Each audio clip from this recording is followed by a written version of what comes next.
I am your host, Alex Jones. Thank you so much for joining us. Your phone calls are coming up. But finishing up the point I was getting to in the last segment, this country is literally marinated in propaganda and disinformation. Any major sitcom or drama or movie I watch is just full of anti-male, anti-gun, anti-family garbage. Or when there is a good male role model, like in Jack Ryan's Shadow Recruit that I watched on DVD last night that came out about a year ago, if there is a positive male role model, he works for the CIA. And it's so sexy and it's so cool. And his wife, his girlfriend, just has no idea, you know, how awesome he is.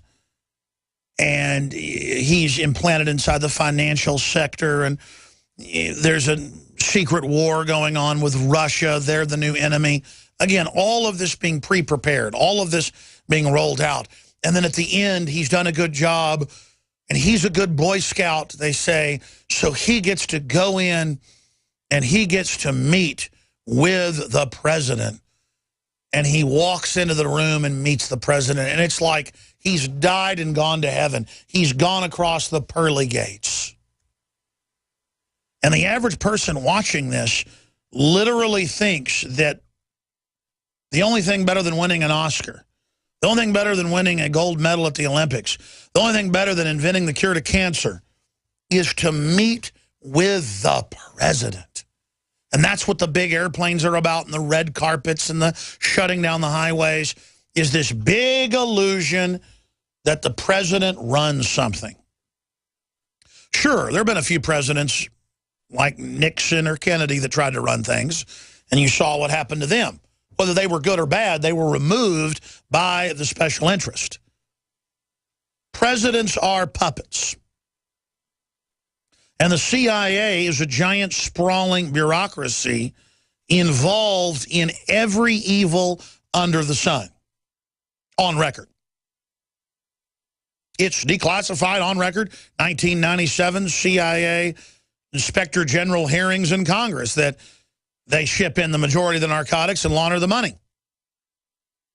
When a cop wants to search your car randomly, you say, well, the big banks launder the drug money. Yeah, I know, but I'm asking what's in your car. See, it's all a fraud. The illegals can protest in front of the White House, but veterans get arrested if they do. Rolling Thunder Motorcycle Group tries to go up there, they get arrested. The illegals do. The illegals get to walk through TSA. You don't. The big banks get to launder the money and get to be tax exempt. And Google gets to be tax exempt. And General Electric gets to be tax exempt. You don't. You're making $10 an hour, you're not exempt from Obamacare and the payroll tax. And the establishment would say, well, they're poor and they're dumb because they were meant to be poor and dumb, and the world needs ditch diggers too, to quote Judge Schmales from Caddyshack. Well, I don't think that you deserve to be lied to and be run over. And there's nothing sadder than a brainwashed minion of this system who has created this weird little sick relationship with the president, like he's their imaginary friend and he's there guarding them, when all he is a corporate governance, franchise, pitchman, president of Coca-Cola. What do presidents do? Presidents of companies go and play golf and go cut red ribbons, and they go hang out with the mayor of cities when they come visit and do public relations. What does the CEO do? They run the company. And the CEO of this country is a round table of the big 6 banks, and under them, Big Pharma and the military-industrial complex. And they are 30 to 40 years advanced of us in technology and have now created technological breakaway civilization. And what we know about it is that it's 30 to 40 years advanced. They can already predict the future, and they've decided that we are to be eliminated and have already set up the plan to carry out the incremental, phased-in actuary to end humanity as we know it. Game over, man. It's game over. And so I'm just here saying, hey, do you want to be wiped out? You like your kids going into puberty at 7 instead of 14? Something's wrong. Game over. You like cancer rates being 4,000% what they were just 30 years ago? Diabetes, same thing. Deformities, brain disorders off the charts. Game over, man. Game over, man. Game over. Game over. I can sit here and cover all these stacks of news, folks, and make it real interesting for you.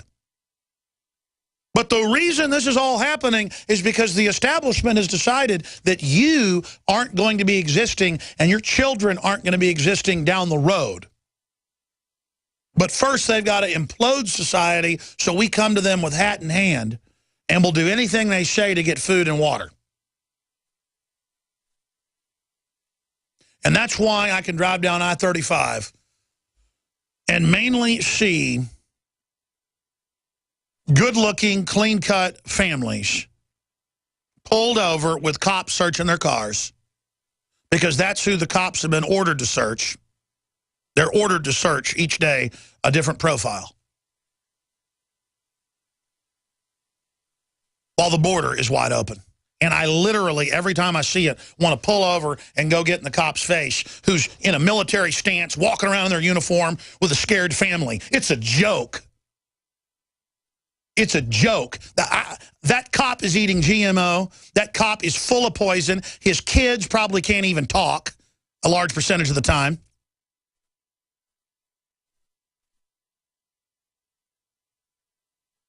When I was over in England a year and a half ago at Bilderberg,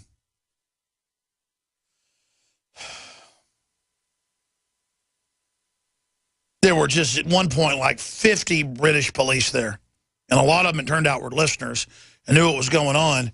They were some of the most awake police I've ever run into. They had them from a whole bunch of different cities and from London up there for the event, hundreds of them. But a few of them would try to act imperious and bug their eyes out at me. And I'd walk right over to them and I'd say, I bet you got family members that aren't even that old dying of cancer right now. And they go, what? Why are you saying that? How do you know that? And I literally would go, give me that bag. And I would pull out the London Independent that had a cover story about half of Britons will have cancer by 2025. And I said, you're being murdered. You work for a system murdering you and your family. And I go, and if you laugh now, you won't be laughing later. And those cops would look completely freaked out and would just start freak. You know why? Because they knew, folks. They knew it was all a big joke. They were right there until the robots roll out to control the population, and then they're done. You've already been given time-released chemicals and biologicals to kill you and your family. All of us are walking dead already. I don't know how else I'm supposed to explain this to you. Remember Dr. Eric Pianka at the University of Texas, who cryptically, on his own website, talks about Lucifer and dresses up in druidic robes? I'm not kidding. Last time I checked, it was still up on his site. It's in my film Endgame. And Dr. Eric Pianka said, it's very sad, but my family's ready. It will come soon, the airborne Ebola. It will kill 90% of us, and it will be good. I'm ready to die. And when he gave a speech at the Texas Academy of Sciences, it was in the news that there was a standing 3-minute ovation with tears rolling down their faces as the professors cried as he projected on a giant screen behind him skulls with a red filter. It was a rapture of evil, devil-worshipping death. And of course, even if you don't believe in the devil, it's the Carl Jung archetype. The people there don't know why they get so excited celebrating the death of humanity, but it's the power trip. And they've already given up everything that they were, and they've sold out to evil and to the globalist plan and to the power trip that they're the elite, and they get a thrill like a moth flying into a bug zapper that they are part of this operation.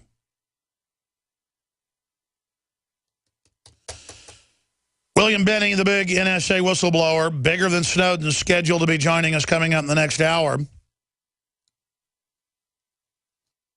He said the ultimate goal of the NSA is total population control. He said it is a move towards totalitarianism by a totalitarian mentality. You see, the reason they've got the jump on us is that even though we know about all the secret medical experiments, killing little kids and the rest of it, shooting people up with syphilis, and the list goes on and on, the atomic soldiers, nerve gassing our own troops, forced abortions, major hospitals killing people with their organs coast to coast, still people have compartmentalized it, and they feel so powerless hearing all of this, they don't want to believe it's actually happening. But it is happening. The numbers don't lie. And so if you want to be inducted into being a prisoner, if you want to be inducted into a total tyranny, if